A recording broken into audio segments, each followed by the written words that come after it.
कैसे हैं आप सब लोग। उम्मीद करती हूँ आप सब लोग खैरियत से होंगे। आज मैं आपको देसी चिकन और कद्दू का सूप बनाने का तरीका बताती हूँ, जो बहुत मज़ेदार और बहुत आसान तरीके से बन जाता है। मैंने यहाँ पर एक अदद कद्दू ले लिया है, 4-5 पीस मैंने जो है उसके अंदर चिकन के ले लिया है। अब मैं इसके अंदर 4 गिलास पानी का ऐड करने लगी हूँ।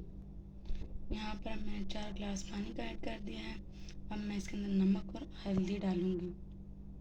अब मैंने यहाँ पर इसके अंदर नमक जो है वो आधा चम्मच डाला है और हल्दी मैंने इसके अंदर 2 चुटकियाँ तकरीबन डाली हैं। आप लोग नमक अपनी मर्ज़ी से कम और ज़्यादा कर सकते हैं, मैंने तो इसमें कम नमक डाला है। अब मैं इसके अंदर बाकी चीज़ें ऐड करने लगी हूँ। यहाँ पर मैंने ले लिया गरम मसाला, मिक्स गरम मसाले मैंने ले लिए हैं 1 चम्मच। यहाँ पर मैंने कड़ी पत्ता ले लिया है और मैंने यहाँ पर ले लिया है इसके साथ एक छोटे साइज़ का प्याज ले लिया है छिलकों के साथ, और यहाँ पर मैंने लहसुन ले लिया, वो भी छिलकों के साथ साबुत। अब मैं इसके अंदर ऐड करने लगी हूँ। अब हम लोगों ने इसके अंदर सारे मसाले ऐड कर दिए हैं। अब मैं इसको बंद करके चूल्हे के ऊपर रख दूँगी कुकर को। मैं कुकर के अंदर बना रही हूँ, आप लोग चाहें तो पतीले के अंदर भी इसको बना सकते हैं। पतीले के अंदर भी बहुत अच्छा बनेगा, लेकिन देसी चिकन जो है थोड़ा देर से गलता है, इसलिए मैंने कहा कि मैं वेट लगा के इसको जल्दी से बना लेती हूँ। अब मैंने यहाँ पर इसको वेट लगा के चूल्हे के ऊपर रख दिया है। जब इसकी सीटी बजेगी उसके 1 घंटे के बाद मैं इसको खोलूँगी, फिर मैं आप लोगों को दिखा दूँगी।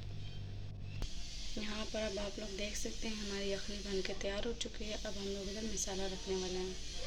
यहाँ पर अभी हम लोगों ने एक बर्तन ले लिया है, उसके अंदर हम लोगों ने थोड़ा सा लहसुन इसको मैंने चॉप कर लिया है और अब मैं इसके अंदर थोड़ा सा ऑयल ऐड करने वाली हूँ। यहाँ पर मैंने इसके अंदर ऑयल ऐड कर दिया, बहुत ज़्यादा नहीं डाला, बिल्कुल थोड़ा सा मैंने डाला है इसके अंदर। अब मैं इसको अच्छे तरीके से फ्राई करूँगी। जब ये फ्राई हो जाएगा फिर मैं आपको दिखाती हूँ। यहाँ पर अब हमारा लहसुन फ्राई हो चुका है, हम लोग उसको बहुत ज़्यादा फ्राई नहीं करेंगे। अब मैं इसके अंदर चिकन और कद्दू डालने वाली हूँ। अब मैंने यहाँ पर कद्दू और चिकन जो मैंने डाल दिया है। इसके अंदर मैंने 2 छोटी सब्ज़ी मिर्चें जो गोल गोल काट के डाल दी हैं बारीक वाली। अब मैं इनको अच्छे तरीके से भुनाई करूँगी इसके अंदर, फिर मैं आपको दिखाती हूँ। यहाँ पर अब हमारा चिकन अच्छे तरीके से फ्राई हो चुका है। अब हम लोग इसके अंदर अब यखनी डाल दें। मैं इसके अंदर यखनी डाल दूँगी अच्छे तरीके से इसको मिक्स करके, फिर मैं आपको दिखाती हूँ। अब मैंने यहाँ पर यखनी डाल दिया इसके अंदर। अब मैं इसको अच्छे तरीके से बॉईल करूँगी। जब ये थोड़ा सा और खुश्क हो जाएगा फिर मैं आप लोगों को दिखाती हूँ। अब आप लोग यहाँ पर देख सकते हैं हमारी यखनी बनकर तैयार हो चुकी है। अब मैं आप लोगों को इसको डिश आउट करके दिखाती हूँ। अब आप लोग देख सकते हैं यखनी कितनी मज़ेदार और अच्छी बनकर तैयार हो चुकी है।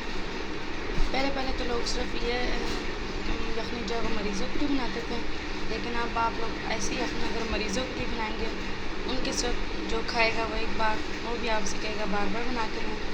बहुत ही मज़ेदार और टेस्टी होगी। मिलते हैं अगली वीडियो में, तब तक के लिए अल्लाह हाफ़िज़।